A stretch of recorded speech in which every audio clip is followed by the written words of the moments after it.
Welcome back. In today's video, we're going to be talking about sertraline and fluoxetine and trying to figure out which one is the best for you.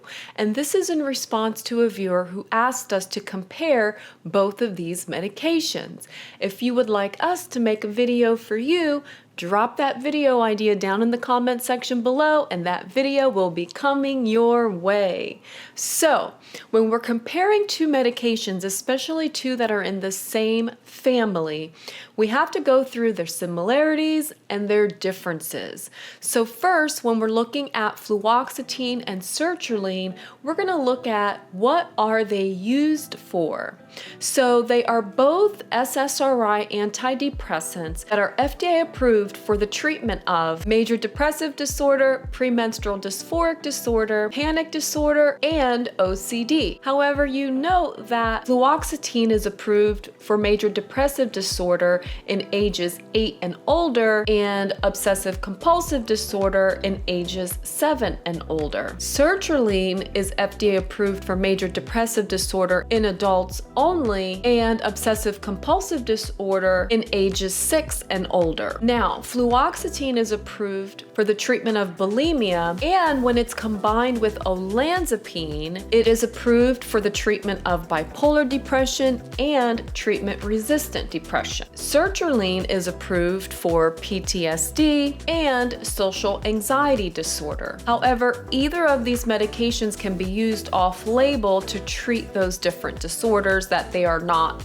FDA approved for. And though they are both SSRIs or selective serotonin reuptake inhibitors, they each have unique actions on those serotonergic receptors.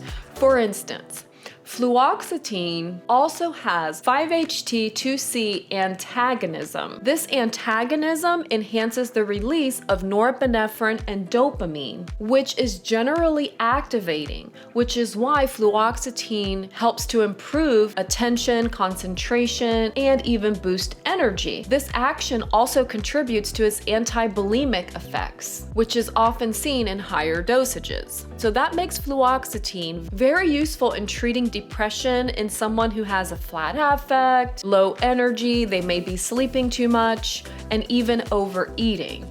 If that's the type of depression you have, fluoxetine may just be right for you. And when it's combined with olanzapine, that 5-HT2C antagonism is enhanced, which makes it a superior choice in the treatment of treatment-resistant depression and also bipolar depression. So I will also use this for patients that I suspect have a mood disorder. Maybe there's a family history of bipolar disorder and they just haven't had a manic episode yet.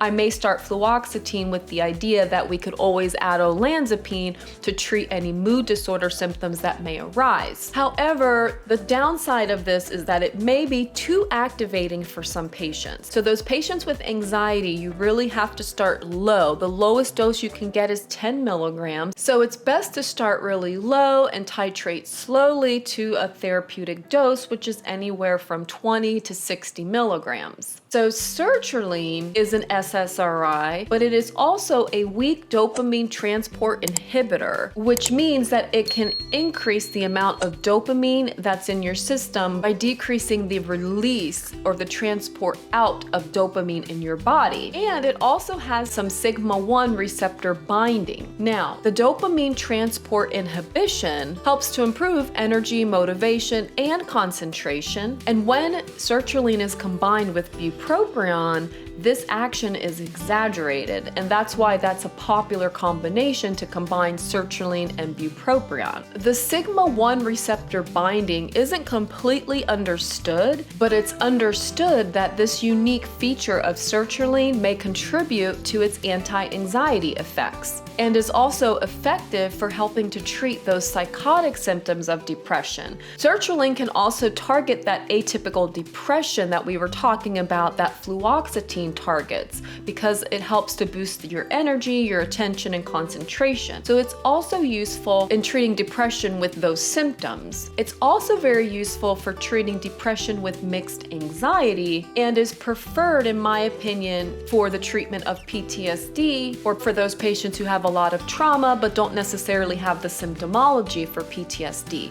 I find sertraline to be very helpful for those patients. Another thing you want to consider when you're comparing these medications are the side effects. Now, because they're both SSRIs, they both have side effects that are due to increasing serotonin, which we have a lot of serotonin in our gut. And so the very common side effects for both of them are going to be related to gut symptoms. They also both have the same rare and dangerous side effects and black box warnings as all the other SSRIs, which I cover in this video that reviews the many first-line treatments for major depressive disorder. And though they both have some common side effects, sertraline or Zoloft tends to have more reports of sexual dysfunction than fluoxetine. And fluoxetine tends to have more reports of headaches and nervousness. And then when we're talking about drug interactions, both of these medications inhibit the CYP2D6 and CYP3A4. However, sertraline is a weak inhibitor of these substrates, and so therefore sertraline doesn't have as many drug interactions as fluoxetine does,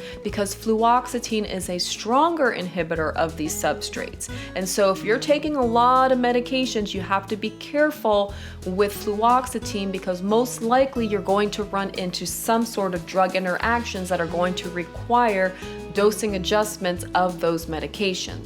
Fluoxetine also has a very long half-life, which is something else you need to consider. When you stop taking fluoxetine, it can stay in your system for up to 5 weeks. And so therefore, when you switch to another medication, you'll have to keep that in mind, as the metabolites of fluoxetine may still be in your system and can make you more vulnerable to some side effects when combined with certain medications. So definitely review that with your provider. However, a big advantage of this long half-life is the fact that fluoxetine can actually taper itself because of the long half-life. Those metabolites will taper itself off.